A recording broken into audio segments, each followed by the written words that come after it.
নমস্কার বন্ধুরা, সবাই কেমন আছেন? আশা করি সবাই ভালো আছেন, সুস্থ আছেন। মৌসুমি সরকার বিশ্বাস চ্যানেলে আপনাদের সবাইকে স্বাগত। আজ আমি আপনাদের সাথে শেয়ার করব ছানার জিলাপি রেসিপি। বাড়িতে কিন্তু অনেক সময় দুধ নিয়ে আসলে দুধ কেটে যায়, সেই দুধটা ফেলে না দিয়ে আপনারা কিন্তু এই ছানার জিলাপি বানিয়ে নিতে পারেন। খুবই সহজে আপনারা কিভাবে বাড়িতে বানাবেন সেই রেসিপিটাই আজ আমি আপনাদের সাথে শেয়ার করছি। এখানে আমি 500 গ্রাম দুধ নিয়েছি। এই দুধটা কিন্তু আমার দোকান থেকে নিয়ে এসে বাড়িতে জাল দিতে গিয়ে দেখি দুধটা কেটে গেছে। আমি সেই দুধটা দিয়েই কিন্তু এখানে ছানার জিলাপিটা বানিয়ে দেখাচ্ছি। তো সেই ছানাটাকে আমি ভালো করে একটু ধুয়ে নিয়েছি, আর তার মধ্যে দিয়ে দিচ্ছি প্রায় 3 চামচ মতো সুজি, আর এখানে দিয়ে দিচ্ছি 2 চামচ ময়দা। আমি কিন্তু একটু বড় চামচের 2 চামচ দিয়েছি ময়দা, আর তার থেকে একটু ছোট চামচের 3 চামচ দিয়েছি সুজি। মানে আমার কিন্তু পরিমাণটা প্রায় একই আছে সুজি আর ময়দার। আর এর মধ্যে দিয়েছি সামান্য পরিমাণে একটু খাওয়ার সোডা। এখানে কিন্তু বেকিং সোডাটা ব্যবহার করেছি, বেকিং পাউডারটা ব্যবহার করলে হবে না। আর এই রেসিপিটা বানানোর সময় আপনাদের একটা জিনিস খেয়াল রাখতে হবে, ছানাটা কিন্তু ভালো করে ধুয়ে জলটা ঝারিয়ে নিতে হবে। এবার দেখুন আমি এখানে একটা ডো বানিয়ে নিয়েছি। আমি কিন্তু এর মধ্যে কোনো জল ব্যবহার করিনি, ছানার যে জলটা ছিল সেই জলেই আমরা একটা ডো বানিয়ে নিয়েছি। এবার এটাকে 10 মিনিট ঢেকে রেখে দিচ্ছি। ফিরে আসলাম 10 মিনিট পর। এই ডোটা কিন্তু এখন অনেকটাই সফট হয়ে গেছে। আবারও আমি একটু হাত দিয়ে ডোটাকে ভালো করে মেখে নিচ্ছি। দেখুন আমি কিছুক্ষণ একটু মেখে নিয়েছি। এবার আমি এর মাঝখান থেকে একটু ভাগ করে নিচ্ছি। এইভাবে ডোটাকে আমরা ছোট ছোট করে একটু লেচি কেটে নেব। দেখুন আমি এইভাবে ছোট ছোট করে কেটে নিচ্ছি। আপনারা চাইলে কিন্তু এর থেকে ছোট করেও কেটে নিতে পারেন বা বড় করেও কেটে নিতে পারেন।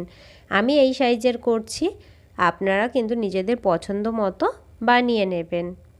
ভিডিওটা ভালো লাগলে লাইক কমেন্ট শেয়ার করতে ভুলবেন না। আপনি যদি আমার চ্যানেলে নতুন হয়ে থাকেন, পরবর্তী ভিডিওর নোটিফিকেশান সবার আগে পেতে চ্যানেলটিকে অবশ্যই সাবস্ক্রাইব করে রাখবেন। পাশে থাকা বেল আইকনটি অন করে অল নোটিফিকেশান অন করে রাখবেন। দেখুন এখানে আমি সবগুলো লেচি কেটে নিয়েছি। এখানে আমার 6টা লেচি হয়েছে। এখানে আমি একটা লেচি নিয়ে নিয়েছি, বাকিগুলো কিন্তু ঢেকে রেখে দিয়েছি।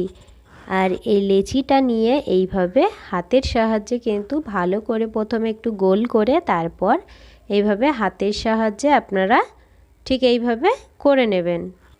এবার আমি এটা থেকে জিলাপিটা বানিয়ে নেব।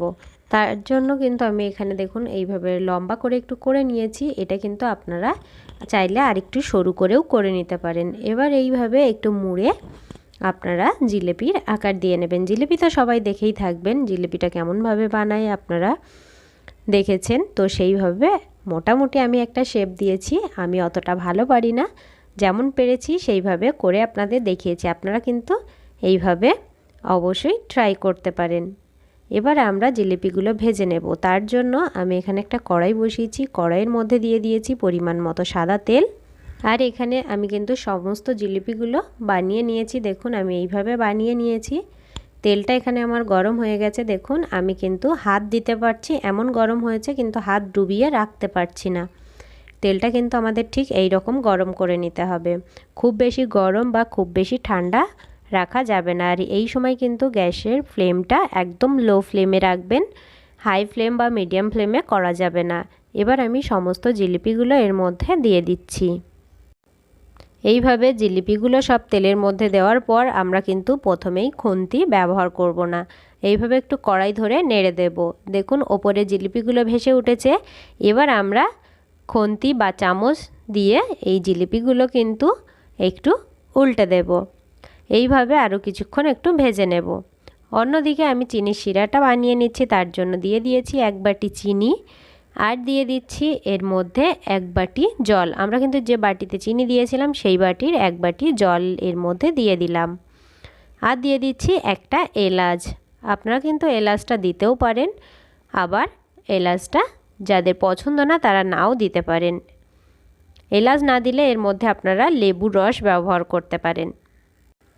এলাচটা দিলে সুন্দর একটা গন্ধ বার হয়, তাই আমি দিয়েছি।